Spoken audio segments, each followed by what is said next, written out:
Hello friends, आप सभी का हमारे यूट्यूब चैनल पे स्वागत है। अगर आप हमारे यूट्यूब चैनल पे पहली बार आए हो तो मैं डॉक्टर अनुज गोस्वामी आपका अपने यूट्यूब चैनल पे हार्दिक स्वागत करता हूं। फ्रेंड्स, मलद्वार के अंदर जितनी बीमारियां हैं या इससे जुड़े जितने भी लक्षण होते हैं उन सबको हम समय समय पे आपके सामने लेके आते रहते हैं। और हमारी कोशिश ये होती है फ्रेंड्स कि मलद्वार के रोगों को लेके और छाछ सूत्रा को लेके जितनी भी समाज के अंदर भ्रांतियां फैली हुई हैं वो पूर्ण रूप से और 100% खत्म हो सके। तो फ्रेंड्स, आज इसी कड़ी को आगे बढ़ाते हुए एक टॉपिक आपके सामने लेके आए हैं। मेरे पास बहुत कमेंट्स आते हैं फ्रेंड्स कि सर ये कैसे पता लगे कि मेरा फिशर कंप्लीटली ठीक हो चुका है, ये कैसे पता लगे कि मैं अब कंप्लीटली फिशर के रोग से कंप्लीटली निजात पा चुका हूं। तो अब उस तरह के लक्षण क्या होते हैं कि आपको पता लगे कि हाँ मेरा फिशर कंप्लीटली ठीक हो चुका है, तो उन लक्षणों को लेके ही हम बात करने वाले हैं। तो फ्रेंड्स, चलिए शुरू करते हैं अपनी वीडियो।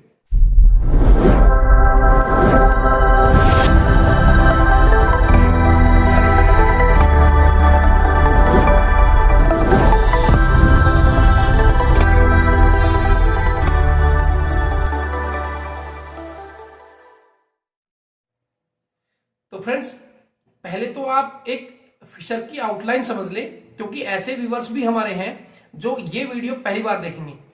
तो मलद्वार के अंदर अचानक दर्द के साथ मोशन आना, मलद्वार के अंदर अचानक जलन का बनना या अचानक दर्द के साथ एक दो बूंद ड्रॉप वाइज ब्लड का गिरना या मोशन के साथ बिल्कुल एक लाइन की तरह, एक स्ट्रेट स्ट्रिप की तरह ब्लड का लगना, ये सब फिशर के लक्षण होते हैं। और पेशेंट को जब मोशन के रास्ते अचानक कट लगता है, जिसको हम ऐसे देखेंगे तो एक कट लगेगा, ये इस तरह का जो कट होता है इसी को ही एनल फिशर बोलते हैं। मतलब ब्लेड की तरह बिल्कुल स्ट्रेट एक कट लगना। अब इसको तो बोलेंगे एक्यूट फिशर, लेकिन कभी कभी क्या होता है फ्रेंड्स, वो स्लोली स्लोली जो एक्यूट फिशर होता है वो क्रोनिक स्टेज में चला जाता है। अब ये भी ध्यान देने वाली बात है कि क्रोनिक फिशर और एक्यूट फिशर के अंतर क्या होता है।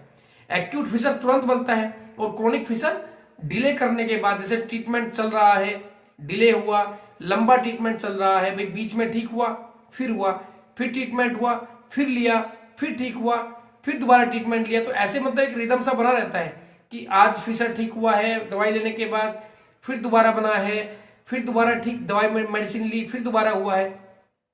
तो उसके बाद क्या होता है कि जो मलद्वार के एक्यूट फिशर वाले टिश्यूज होते हैं वो स्लोली बैड हो जाते हैं, एक पार्ट खराब हो जाता है, पूरा वो वाला जो हिस्सा होता है वो खराब हो जाता है और वहां की ब्लड सप्लाई जो होती है वो वीक हो जाती है, जिसकी वजह से वो जो वुंड होता है वो भर नहीं पाता। तो अब ये बहुत समझने वाली बात है कि क्रोनिक फिशर अगर ट्रीट होगा तो वो केवल छाछ सूत्रा से होगा, एक्यूट फिशर मेडिसिन से ठीक हो जाता है। अब ठीक होने का कैसे पता लगे? जो पेशेंट कंजर्वेटिव ट्रीटमेंट के अंडर होते हैं, कंजर्वेटिव का मतलब जो पेशेंट्स मेडिसिन लेते हैं और मेडिसिन से सिम्टोमेटिकली रिलीफ मिलता है, जैसे कहते हैं कि सर मैंने 2 दिन मेडिसिन ली तुरंत मेरे को रिलीफ मिला, इसका मतलब आपको केवल लक्षणों की चिकित्सा आपकी हुई है। फिशर अगर कंप्लीटली ठीक होगा 3 महीने फिशर के अंदर लगते हैं। किसी भी तरह के मलद्वार के अंदर के घाव को अगर आप ठीक करोगे दवाई से तो मिनिमम 3 मंथ आपको चाहिए। और अगर आप किसी अच्छे प्रोक्टोलॉजिस्ट का ट्रीटमेंट लेते हो, 3 महीने आप मेहनत से ट्रीटमेंट लेते हो, आप ठीक हो जाते हो, तो ठीक के लक्षण समझो कि ठीक कैसे पता लगे कि आप कंप्लीटली ठीक हो। आपकी एनल टोन, जो मलद्वार का रास्ता है वो बिल्कुल रिलैक्स होना चाहिए, उंगली आप आराम से अंदर बाहर कर सकते हो, इसका मतलब आपकी मलद्वार की टोन ठीक है, पहला पॉइंट। दूसरा पॉइंट, आपको किसी भी तरह से मोशन के रास्ते जलन और दर्द की समस्या कंप्लीटली खत्म हो जाएगी। ठीक है, किसी भी तरह की खुजली की समस्या, इचिंग की समस्या स्लोली सबसाइड हो जाएगी, क्योंकि खुजली लगने का एक ये भी होता है कि जब पेशेंट ठीक होने लगता है तब भी घाव के अंदर खुजली लगती है। तो जब आपका घाव कंप्लीटली ठीक होगा तो आपकी खुजली, जलन, 1-2 ड्रॉप जो बूंद ब्लड गिरता था वो भी, और किसी भी तरह का पेन, वो सब का सब सबसाइड हो जाएगा।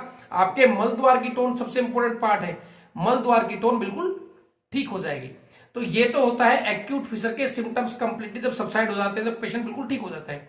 लेकिन उसके बाद भी मलद्वार के रोगी को लगातार जात्यादि तेल से, मलद्वार के रोगी को ध्यान से समझो, मलद्वार के रोगी को परमानेंट जात्यादि तेल से या किसी भी तरह के तेल से रेगुलर मसाज करना नहीं छोड़ना चाहिए। लेकिन पेशेंट छोड़ देते हैं, जिसकी वजह से उसको फिर दोबारा फिशर बन जाता है।